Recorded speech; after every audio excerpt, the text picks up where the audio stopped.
au niveau agricole, en début d'année, selon le ministère de l'Agriculture, c'était 40% d'exploitations qui étaient en difficulté financière. Je pense qu'avec les résultats au niveau des céréales cet été et la viticulture et tout ce qui est venu se rajouter, c'est encore pire.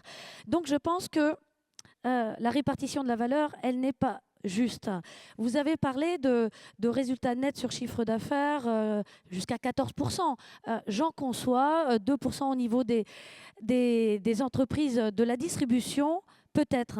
Mais est-ce que dans ces 2% de résultats nets, vous incluez votre produit financier? Parce que je me suis amusée à calculer ce que peuvent vous rapporter le fait que les produits alimentaires vous soient payés à 30 jours, les produits ambiants à 60 jours. Donc je me suis dit, un magasin qui ferait 2 millions d'euros de chiffre d'affaires mensuel, cet argent placé à 2%, ça fait quand même 40 000 euros de rentrée par mois.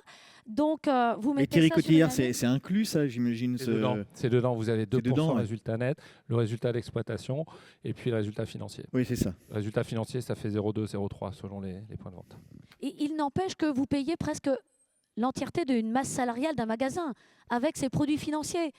Et à un moment, comme je connais la politique d'Agromusquetaire, et vous êtes certainement vous faites partie des premiers de la classe, vous l'avez dit, mais on peut toujours mieux faire. Mais quand je vois que vous avez aussi une politique de producteurs commerçants, j'ai cru lire que vous aviez une ferme bovine, une ferme porcine, c'est peut-être expérimental, peu importe, mais je me dis que nous, agriculteurs, nous ferions mieux d'avoir des magasins ou de prendre des parts. Et si vous aviez peut-être quelque chose à faire, c'est peut-être nous proposer des parts de magasins, parce que finalement, c'est là que l'argent est à gagner.